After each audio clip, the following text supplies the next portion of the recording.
I never thought I'd be the guy posting here, spilling my guts to strangers on the internet. But here I am, because what I've been living through for the past 2 months feels like something out of a bad soap opera. My wife, Ashley, and I have been married for 10 years. We've got two incredible kids, Ella, who's 8, and little Max, who's only 5. Ashley was my high school sweetheart, the woman I thought I'd spend forever with. Our life together seemed picture perfect, at least from the outside. A nice house, decent jobs, a family that felt complete. But over the last year or so, something had shifted. Ashley started acting off. It wasn't anything glaring at first, just small things. A change in how she looked at me, or the way she'd suddenly guard her phone like it held state secrets. I chalked it up to stress, or maybe even a midlife crisis. After all, juggling work, parenting, and marriage wasn't exactly easy. But man, was I blind. I'm writing this now because 2 months ago, I stumbled onto something that shattered my world. Ashley's been cheating on me. And not for a week or two. For 2 years. 2 whole years. At first, I didn't know what to do with that knowledge. I wanted to confront her right then and there, to scream and demand answers. But something told me to wait, to gather proof, not just for my sanity, but for the future of my kids. So, I made a decision. I was going to uncover every lie she's told me, every secret she's hidden. And when the time was right, I'd make sure she couldn't spin her way out of it. What I've uncovered in these 2 months is worse than I could have imagined. And now I'm ready to tell the whole story. The first crack in the facade came on a random Tuesday. Ashley came home later than usual, blaming it on traffic. She barely said hi to the kids, rushed through dinner, and disappeared into the bedroom, claiming she had a headache. It wasn't entirely unusual. Life gets hectic, but something about it didn't sit right with me. That night, while she was in the shower, I saw her phone light up on the nightstand. A message preview popped up, and I swear, my heart skipped a beat. It was from someone named Mike, a name I didn't recognize, and it read, "Tonight was perfect. Can't wait for next time." I froze.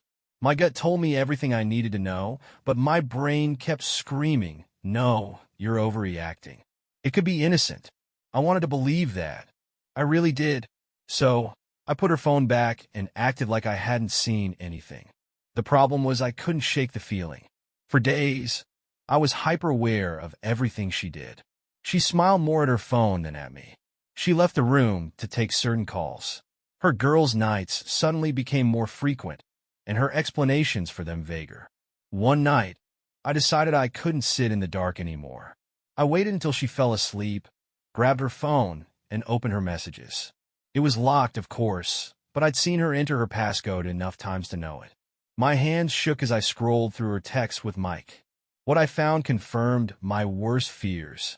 Messages about meeting up, sharing moments they'd spent together, and things they'd done that turned my stomach. There were even pictures, some of her in outfits I'd never seen before, and some of, well, things no husband ever wants to see. I felt like I'd been hit by a truck. My first instinct was to wake her up and confront her, to demand answers. But I stopped myself. What good would yelling do? It wouldn't undo what I'd just seen. It wouldn't save my kids from the fallout of what was clearly about to come. So, I put the phone back, crawled into bed, and stared at the ceiling until sunrise. My mind raced, alternating between rage, heartbreak, and disbelief. How could the woman I'd loved for so long do this to me? To our family? To our kids? But by morning, I knew what I had to do. I was going to get every bit of evidence I could. If Ashley was going to lie, I was going to make sure she couldn't weasel her way out of it when the time came. And so began my months-long plan to unravel everything. When I decided to bide my time and gather evidence, it was one of the hardest decisions of my life. Every part of me wanted to confront Ashley the moment I saw those first messages. I wanted to demand answers, scream, and throw the proof in her face. But I knew that acting on emotion wouldn't accomplish anything. This wasn't just about venting my anger. It was about protecting my children and making sure Ashley couldn't twist the narrative in her favor when the truth came out. The first thing I did was research how to collect evidence. I spent hours reading about tracking software, legal limits, and how to protect myself if this all went to court. I didn't want to cross any lines that could backfire on me later. I needed to be methodical, precise, and patient. As tempting as it was to storm into her girls' night, dinner, and confront her in front of everyone, I couldn't afford to let my emotions ruin my chances of getting justice. One evening, while Ashley was getting ready for another one of her outings, I stayed behind in the kitchen, helping Max with his math homework. She had left her phone charging on the counter, and I knew this was my chance. My heart was pounding as I quickly picked it up, entered her passcode, one I'd memorized from watching her unlock it, and downloaded tracking software onto it. I'd chosen a discreet app that would let me monitor her messages, calls, and GPS location without leaving any traces. Once the app was installed, I put the phone back exactly where I found it and pretended nothing had happened. That night, as Ashley laughed and kissed me goodbye, saying she'd be late, I smiled and told her to have fun. But inside, I was seething. My stomach churned at the thought of her meeting Mike, and I hated the fake smile I had to plaster on my face. As soon as she was out the door, I pulled out my own phone and opened the tracker. It felt surreal to see her location update in real time, like a map to her lies. She wasn't going to a friend's house, or even the restaurant she claimed. She was heading toward a part of town known for its hotels. That was when I realized this wasn't just some occasional fling. Ashley wasn't just straying or making a mistake. She was living a double life, and I was going to expose it. Over the next few days, I added to my arsenal. I bought 2 hidden cameras online. One was disguised as a simple digital clock, which I placed in the living room. The other was even smaller, hidden inside what looked like a regular wall outlet. I positioned it in the garage, aimed at her car, thinking it might catch her sneaking out or making calls. The hardest part of this plan wasn't the technical setup. It was pretending nothing was wrong. Every time Ashley walked into the room, every time she smiled at me or kissed the kids, I had to swallow my anger. I wanted to shout at her, demand to know how she could live with herself. But I kept reminding myself of the bigger picture. This wasn't just about me. It was about protecting my children and ensuring that when the truth came out, Ashley wouldn't have a leg to stand on. The first crack in Ashley's carefully constructed facade came on a seemingly ordinary Saturday. She woke up earlier than usual, smiling more than she had in weeks.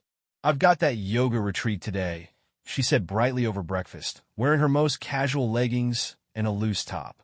She kissed the kids on the head, poured herself a green smoothie, and grabbed her yoga mat from the hall closet. It was like watching an actor perform a role. The cheerfulness, the perfectly relaxed demeanor, it all fell off. Still, I played along. "Enjoy it," I said, pretending to focus on helping Max with his pancake syrup while I casually glanced at my phone, where her tracker app was already open. The moment she left, I watched the little blue dot on the map. To no one's surprise but my own foolish optimism, she didn't head toward the yoga studio where I thought her friends might meet her. Instead, her car veered toward the freeway and, eventually, toward a hotel downtown. I stared at the screen, my stomach dropping. It wasn't just a random suspicion anymore. It was confirmation. Ashley wasn't attending a yoga retreat. She was sneaking off to a hotel, most likely with Mike. My hands clenched in a fist as I thought about what might be happening there, but I stopped myself from reacting. Running down there in a fit of rage wasn't the answer. I needed to think strategically. If I acted now, I'd lose the upper hand. While she was gone, I searched the house for more clues. I knew it was risky. If she came home early and caught me rummaging through her things, I'd lose my cover. But I was careful. I started with her closet, pulling back her neatly arranged dresses and jackets. That's when I found it, a boutique shopping bag tucked into the back corner. Inside was a set of lingerie, more expensive and risque than anything I'd ever seen her wear. The tags were still attached, and the receipt showed it had been purchased a few weeks earlier. My heart sank as I realized she had likely bought it for Mike. I tried to imagine her in that outfit, smiling coyly at him, and it made me sick to my stomach. When Ashley came home later that evening, she was glowing. She acted as though the day had been refreshing, even saying, "The retreat was exactly what I needed. I feel so much lighter." She kissed my cheek and started unpacking her yoga mat and water bottle like she'd actually used them. I wanted to laugh at how ridiculous her act was, but instead, I smiled and said, "I'm glad. You deserve it. The lie hung in the air, thick and suffocating. But I didn't call her out. Not yet. Let her think she was getting away with it. Over the next month, Ashley's double life came into sharp focus. Every time she left the house, I tracked her movements, documented her excuses, and added to the mountain of evidence I was compiling. She didn't know it, but every step she took brought me closer to unraveling her entire web of lies. Through the tracker, I discovered that her trips weren't limited to just the hotel downtown. She was also meeting Mike at fancy restaurants I'd never heard of, places she'd never taken me. There were trips to the park where they'd sit for hours, and even visits to his home, something I only confirmed after days of monitoring her GPS. It wasn't just an affair. It was a fully formed relationship, one she had been nurturing for years. The texts between them were even worse. They weren't just about plans and logistics. They were filled with inside jokes, pet names, and declarations of love. Mike called her his little escape, and Ashley responded with things like, "I've never felt more alive." What hit the hardest, though, was how she talked about me. I was no longer her husband in their narrative. I was the babysitter. In one exchange, Mike joked, "Make sure the babysitter doesn't get suspicious." Ashley replied, "Don't worry, he's too busy with the kids to notice anything." Faced with tears of joy. Babysitter. That word burned in my mind every time I looked at her. I had sacrificed everything for Ashley, for us. I worked long hours, supported her dreams, and poured my soul into raising our children. And this was how she repaid me? By treating me like I was some clueless fool? But as much as it hurt, I forced myself to stay calm. I saved every text, every GPS log, every receipt I found in her purse or car. I wasn't just building a case for court. I was preparing for war. Ashley wasn't going to get away with this. Not with me. Not with my kids. The breaking point came on a quiet Tuesday night. The kids were in bed. The house was silent. And Ashley was curled up on the couch, glued to her phone. She had that little smirk she always got when texting Mike, completely absorbed in their conversation. I stood in the hallway, watching her for a moment, my stomach twisting into knots.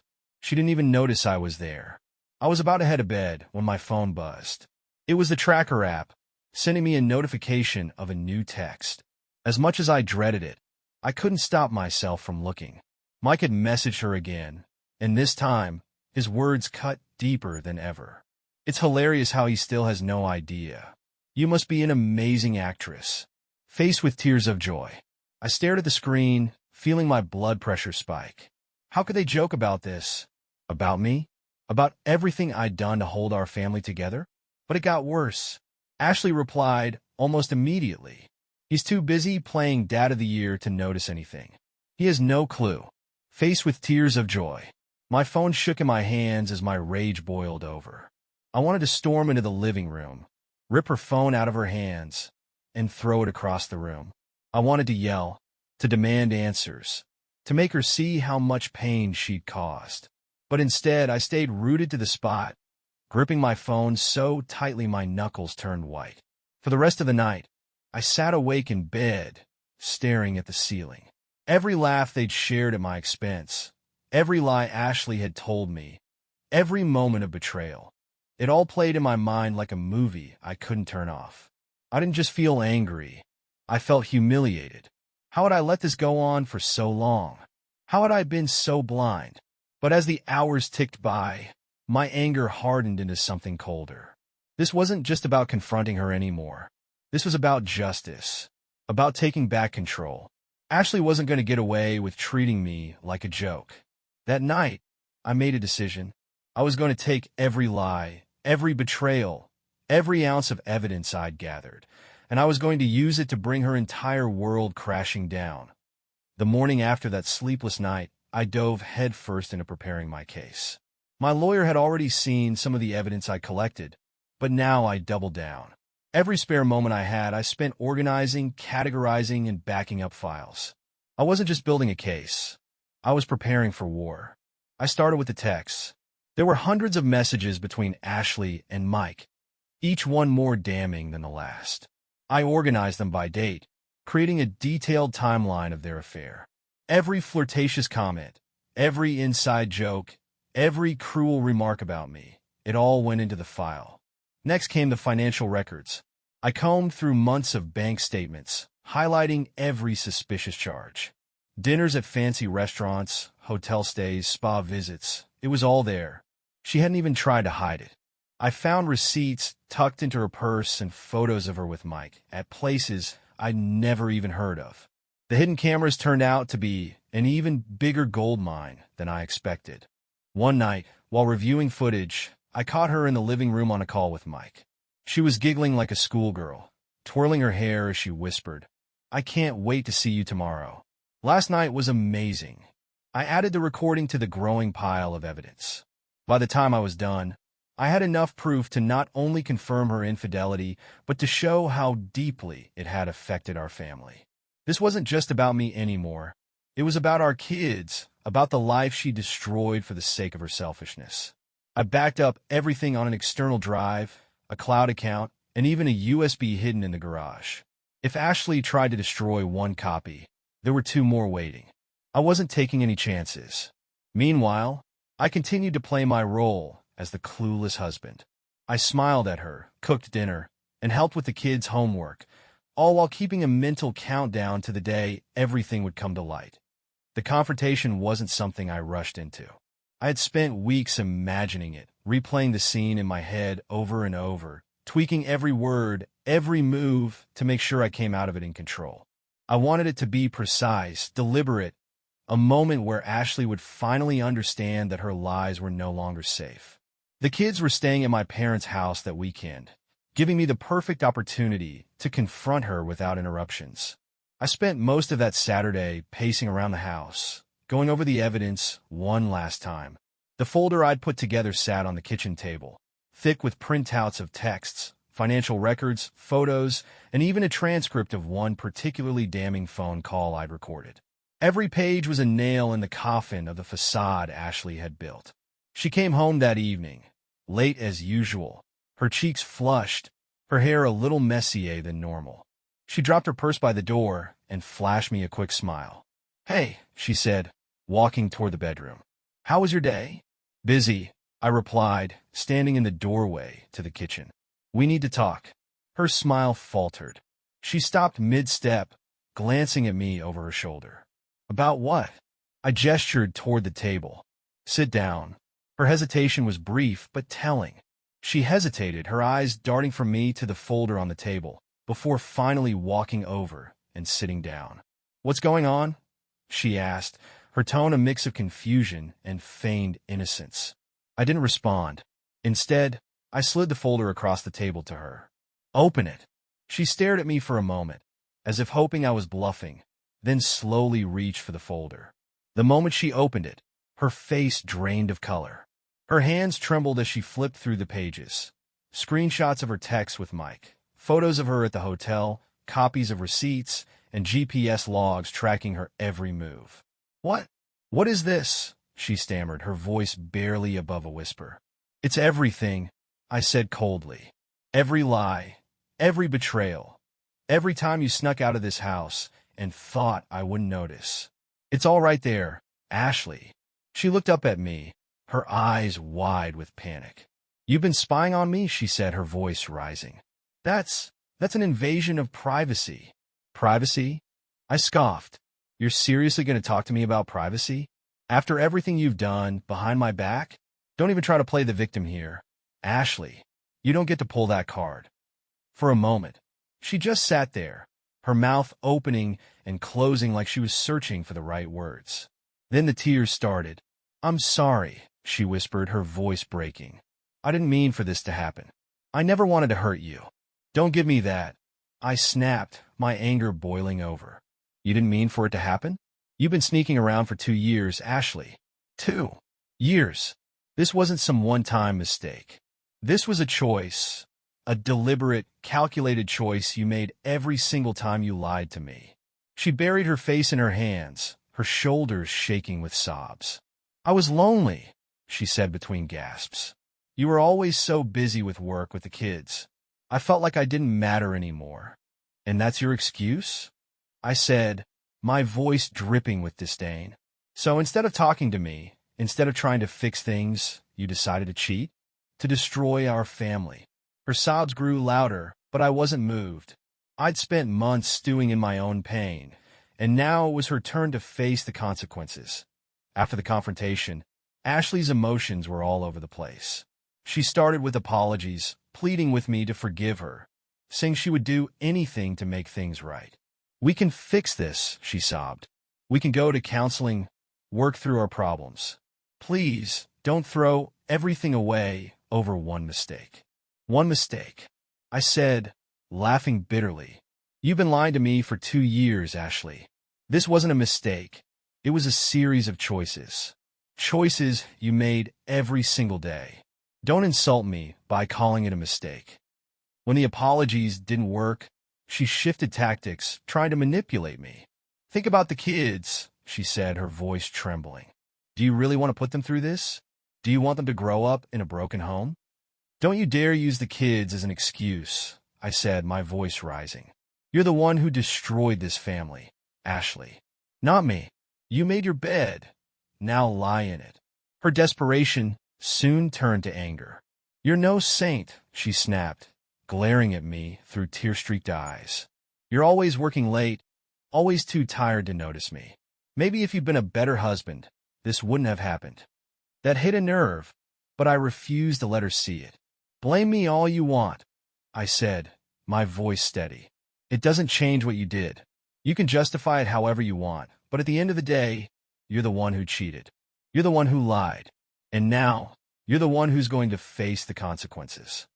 The next day, I called my lawyer and finalized the divorce paperwork.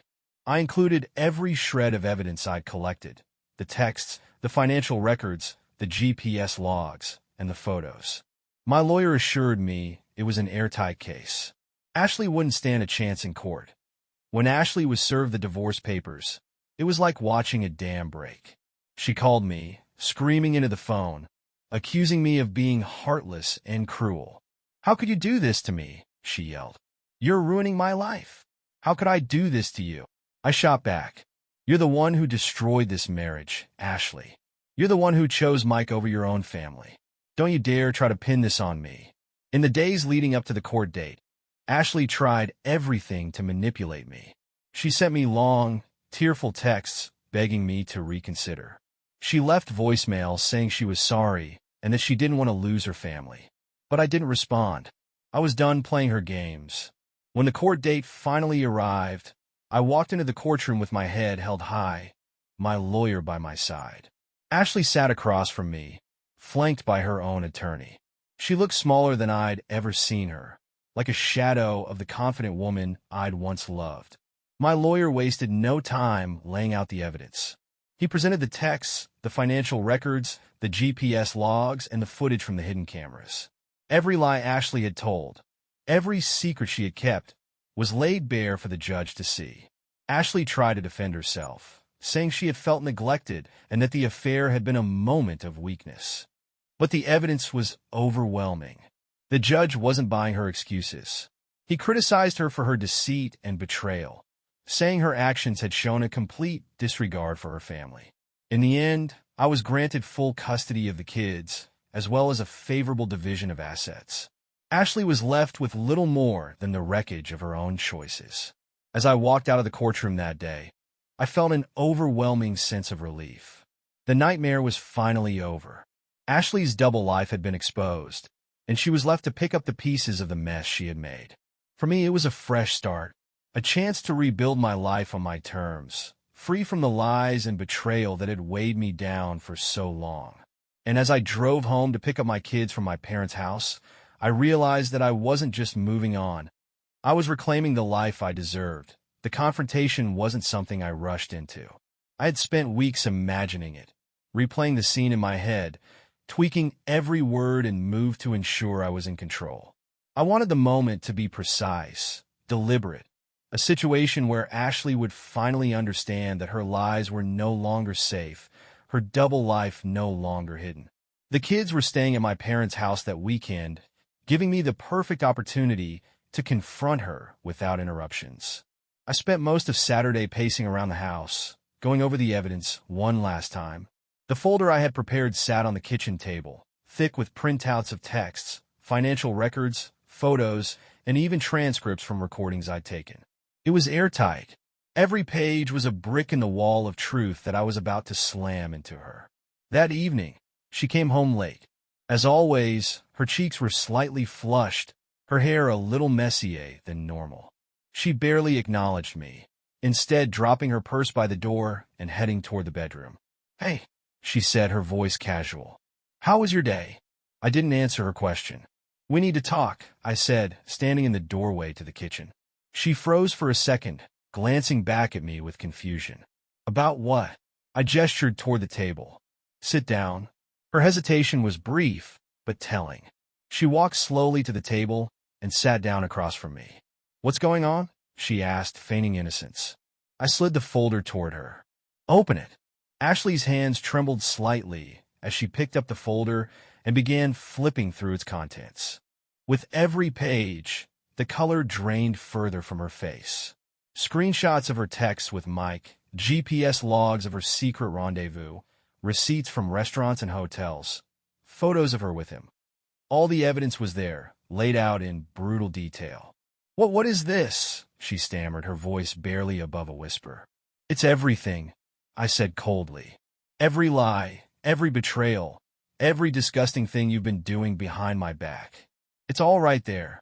She looked up at me, her eyes wide with panic. "You've been spying on me?" she said, her tone shifting to outrage. "That's an invasion of privacy." "Privacy?" I scoffed. "You're seriously going to talk to me about privacy? After everything you've done? Don't even try to turn this around on me. Ashley, you don't get to play the victim here." For a moment, she just stared at me, as though trying to figure out her next move. Then the tears started. "I'm sorry," she whispered, her voice cracking. "I didn't mean for this to happen. I never wanted to hurt you." "Don't give me that," I snapped, my anger boiling over. "You didn't mean for this to happen? You've been sneaking around for 2 years, Ashley. 2 years. This wasn't some one-time mistake. This was a choice, a deliberate, calculated choice you made every time you lied to me." She buried her face in her hands, her shoulders shaking with sobs. "I was lonely," she said between gasps. "You were always so busy with work and the kids. I felt like I didn't matter anymore." "And that's your excuse?" I asked, incredulous. "So, instead of talking to me, instead of trying to fix things, you decided to cheat? To destroy our family?" Her sobs grew louder, but I wasn't moved. I had spent months stewing in my own pain, and now it was her turn to face the consequences. After the confrontation, Ashley tried everything to manipulate the situation. She started with apologies, pleading with me to forgive her, saying she would do anything to make things right. "We can fix this," she sobbed. "We can go to counseling, work through our problems. Please, don't throw everything away over one mistake." I shook my head, disgusted by her audacity. "One mistake? You've been lying to me for 2 years, Ashley. This wasn't a mistake. It was a series of choices. Choices you made every single day. Don't insult me by calling it a mistake." When the apologies didn't work, she switched tactics, trying to guilt me. "Think about the kids," she said, her voice trembling. "Do you really want to put them through this? Do you want them to grow up in a broken home?" "Don't you dare use the kids as an excuse," I said, my voice rising. "You're the one who destroyed this family, Ashley. Not me. You made your bed. Now lie in it." Her desperation soon turned to anger. "You're no saint," she snapped, glaring at me through tear-streaked eyes. "You're always working late, always too tired to notice me. Maybe if you'd been a better husband, this wouldn't have happened." That hit a nerve, but I refused to let her see it. "Blame me all you want," I said, keeping my voice steady. "It doesn't change what you did. You can justify it however you want, but at the end of the day, you're the one who cheated. You're the one who lied. And now, you're the one who's going to face the consequences." The next morning, I called my lawyer and finalized the divorce paperwork.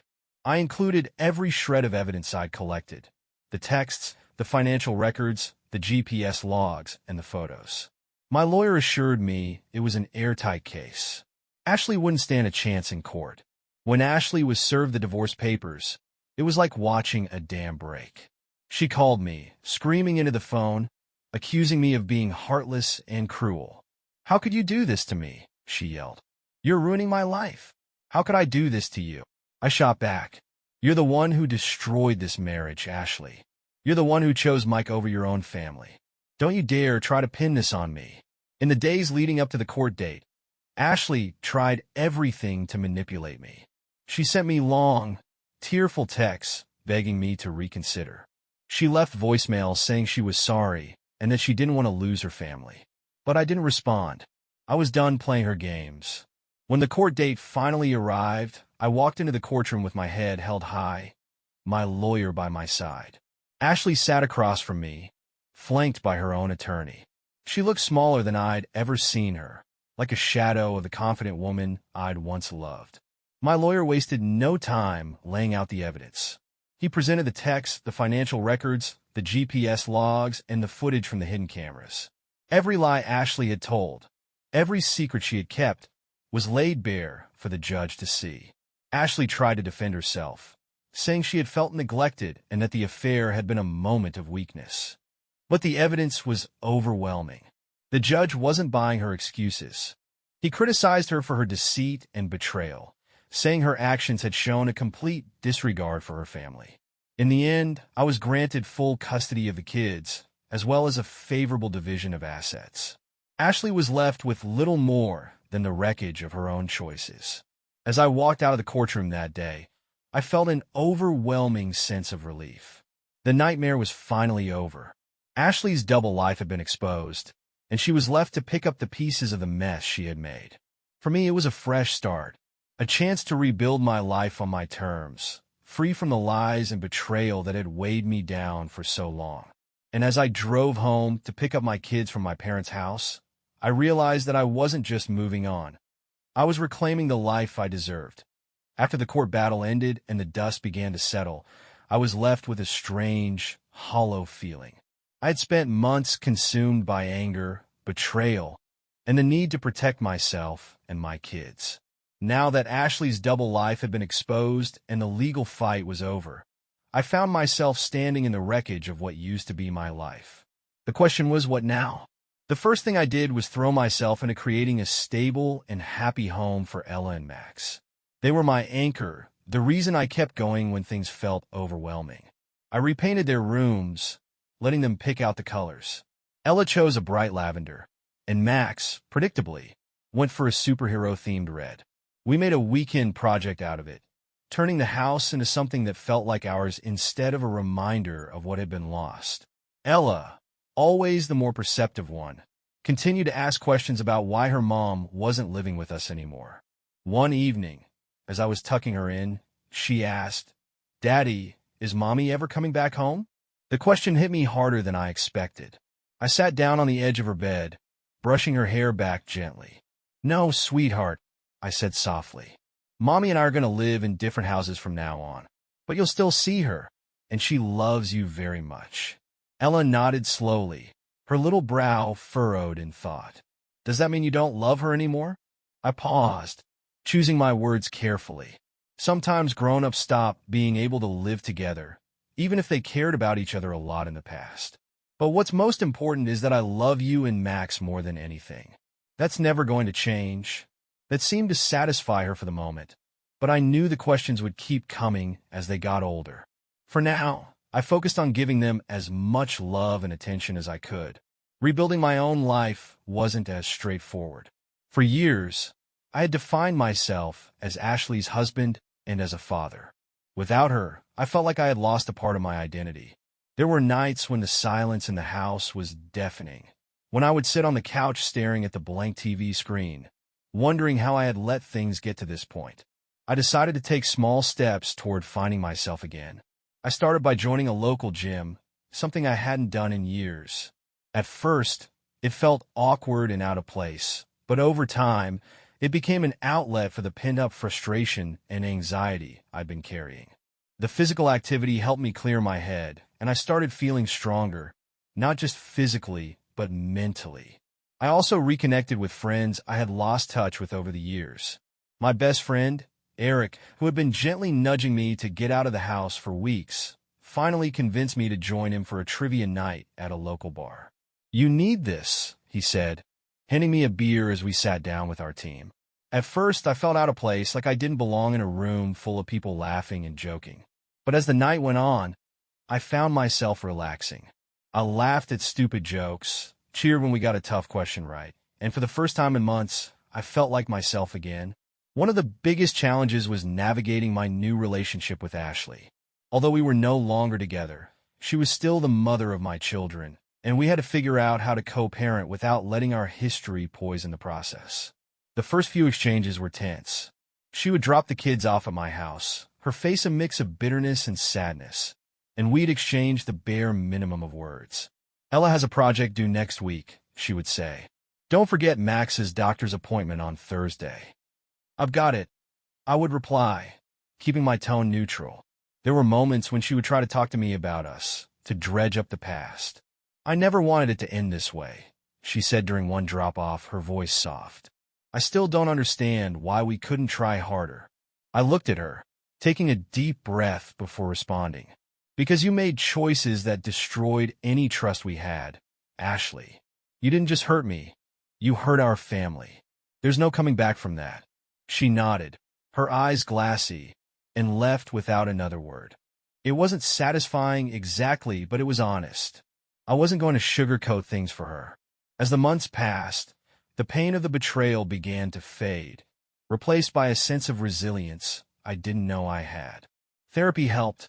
I had started seeing a therapist shortly after the court ruling, not because I felt broken, but because I needed someone to help me sort through the tangle of emotions I was dealing with. During one session, my therapist asked me a question that stuck with me. "What do you want your life to look like 5 years from now?" I didn't have an answer at the time, but the question lingered. For so long, I had been focused on survival, on protecting my kids, on exposing Ashley's lies, on getting through each day without falling apart. Now, for the first time, I could start thinking about the future. One evening, as I watched Ella and Max build a fort out of couch cushions in the living room, I felt a sense of peace that had been absent for far too long. The house wasn't the same as it had been before, but it was ours. We had new traditions now. Friday movie nights, Sunday pancake breakfasts, impromptu dance parties in the kitchen. I still had moments when the weight of everything hit me. Seeing an old photo of Ashley and me on the shelf, hearing a song that reminded me of happier times, or catching Ella looking wistfully out the window. It all brought back memories of what had been lost. But those moments became less frequent, and the sting of them dulled over time. One weekend, I took the kids to a nearby lake. We spent the day fishing, skipping stones, and laughing as Max tried and failed to keep his balance on the rocky shore. As the sun set and the sky turned shades of orange and pink, I realized something. I was happy. Not the fleeting, surface-level happiness I had been chasing for years, but a deep, genuine contentment. Life wasn't perfect, and it probably never would be. But it was mine, and I was finally ready to embrace it. For Ella, for Max, and most importantly for myself. With the chaos of the divorce behind me, I had the space to ask myself a question I hadn't considered in years. Who was I outside of being a husband and father? For so long, my identity had revolved around providing for my family, keeping things together, and putting everyone else's needs before my own. Now, with Ashley out of the picture and a new chapter of my life beginning, it was time to figure out what I wanted. I started small, revisiting old hobbies I had abandoned years ago. I dusted off my guitar, an old friend that had been sitting neglected in the corner of the closet since before Ella was born. At first, my fingers stumbled over the chords, but as I practiced, the music began to flow more naturally. It became a ritual.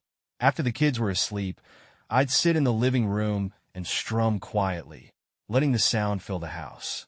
It wasn't about being perfect. It was about feeling alive again. I also found myself drawn to the outdoors. I started taking long hikes on weekends when the kids were with Ashley, losing myself in the quiet beauty of nature. There was something therapeutic about the steady rhythm of my footsteps on the trail, the crisp air filling my lungs, and the sunlight filtering through the trees.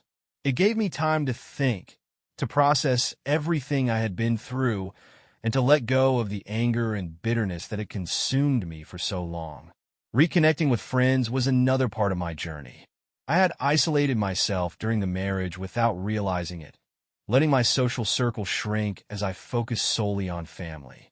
Now, I made an effort to reach out, to say yes to invitations, to grab coffee or a beer, to have conversations that didn't revolve around custody schedules or court proceedings.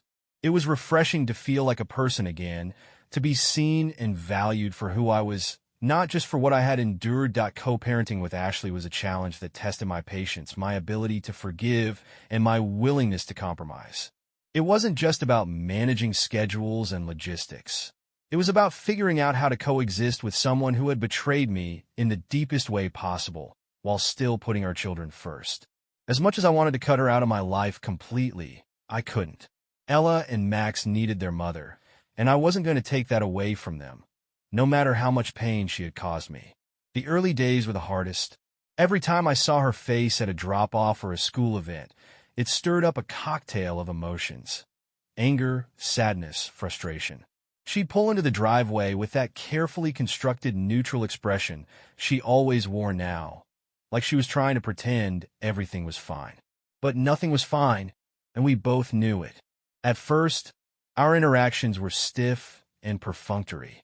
She'd tell me what time the kids needed to be picked up, or remind me about a dentist appointment, and I'd nod or give a clipped response. It was all business, and while it wasn't pleasant, it was manageable. But as time went on, the cracks began to show. One afternoon, during a particularly tense exchange, Ashley tried to bring up the past. She was dropping off Ella and Max, and after the kids ran inside, she lingered at the door. "Can we talk for a minute?" she asked, her voice soft. I stiffened. "About what?" She hesitated, her eyes darting to the floor before meeting mine. "About us. About everything. I never wanted things to end this way." I let out a bitter laugh. "Didn't you?" "Because from where I'm standing, your choices say otherwise." She flinched at my words, but I didn't feel any satisfaction from it. I was too tired of the pain, tired of the tension, tired of the games. "Ashley, the only thing we need to talk about is the kids. They're the only thing that matters now." Her face crumpled slightly, and for a moment, I thought she might argue. But then she just nodded and walked back to her car without another word. I stood in the doorway, watching her drive away, and felt a pang of sadness I couldn't quite shake. As much as I hated what she had done, there was still a part of me that grieved for the life we had lost. The kids, of course, were caught in the middle, and I did everything I could to shield them from the worst of it. Ella, being older, was more aware of the changes and asked more questions. "Why doesn't Mommy stay for dinner anymore?" she asked one night as I was tucking her in. I sat down on the edge of her bed, choosing my words carefully. "Mommy and I have different houses now," I explained. "But that doesn't mean we love you or Max any less. You're the most important thing to both of us." She frowned, her small hands twisting the edge of her blanket. "Did you and Mommy have a fight?" I hesitated, not wanting to lie, but also not wanting to burden her with the truth. "Sometimes grown-ups don't get along as well as they should," I said finally. "But that doesn't change how much we love you." Ella seemed to accept that answer, but I could tell she was still processing. I made a mental note to check in with her again soon. Max, on the other hand, was too young to fully grasp what was happening. He seemed content to go along with the new routine, happy as long as he had his toys and his bedtime stories. But even he had his moments. One afternoon, as I was helping him build a Lego tower, he looked up at me and asked, "Why doesn't Mommy live here anymore?"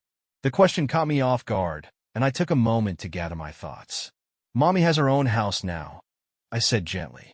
"But you get to spend time with both of us, and we both love you very much." "Okay," he said, nodding solemnly before turning his attention back to the Legos. I wished I could believe it was that simple, but I knew the questions would keep coming as they got older. There were also moments when co-parenting with Ashley felt almost impossible. We didn't always agree on how to handle certain situations, and our conversations sometimes devolved into passive-aggressive jabs. Once, after Ella had a meltdown about a school project, Ashley called me, her tone accusatory. You need to talk to her about time management, she said. She told me you let her watch TV instead of finishing her homework. I clenched my jaw, resisting the urge to snap back. I didn't let her do anything. She finished most of it earlier and wanted a break. It's not like I'm neglecting her education. Well, she seemed pretty stressed when she was here, Ashley shot back. Maybe you should think about setting clearer boundaries. The conversation ended with both of us frustrated, but I made a point to sit down with Ella that evening and talk about her homework. Even though I hated dealing with Ashley, I refused to let our issues interfere with the kids' well-being. Over time, I learned to pick my battles. There were some things I couldn't control, like how Ashley ran her household, but I could control how I handled my time with Ella and Max. I focused on being present for them, on creating a stable and loving environment where they felt safe to express themselves. One of the most rewarding moments came a few months later when Ella came home from a weekend with Ashley and hugged me tightly. "I missed you, Daddy," she said, burying her face in my chest. "I missed you too, sweetheart," I said, my throat tightening. Moments like that reminded me that, despite the challenges, I was doing something right. Co-parenting wasn't easy, and I doubted it ever would be. But as long as Ella and Max were happy and healthy, I knew it was worth the effort.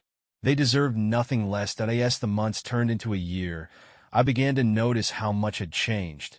Not just in my life, but in me. I was no longer defined by the betrayal I had suffered. It was still a part of my story, but it wasn't the only thing that defined me. I had grown stronger, more resilient, and more determined to live a life that was honest and fulfilling. One evening, while scrolling through my phone, I came across an ad for a community writing workshop. Writing had always been something I enjoyed but never pursued seriously, and on a whim, I decided to sign up. The workshop was held in a small bookstore downtown, a cozy space filled with shelves of well-loved books and the smell of coffee. The first session was nerve-wracking. I hadn't shared anything personal with strangers in years, and putting my thoughts on paper felt vulnerable in a way I hadn't expected. But as I listened to others share their stories, some about love, some about loss, I realized I wasn't alone. My experiences, while painful, were part of a universal human struggle, and sharing them was both cathartic and empowering. One night after the workshop, as I walked back to my car, I felt a lightness I hadn't known in years. It wasn't that the pain had disappeared completely, but it no longer weighed me down in the same way. I was moving forward, not perfectly, not without setbacks, but with purpose. I started to see the potential for new beginnings in other areas of my life, too. A woman from the workshop, Claire, caught my attention. She was kind, thoughtful, and quietly funny, with a warmth that made me feel at ease. At first, I hesitated to pursue anything. I wasn't sure I was ready for another relationship, and I didn't want to bring someone into my life unless I was certain it was the right time. But as Claire and I got to know each other, I realized something important. Not everyone was Ashley. Not everyone would hurt me or betray me. Slowly, cautiously, I allowed myself to open up to the possibility of love again. It wasn't about replacing what I had lost. It was about building something new, something honest, something real.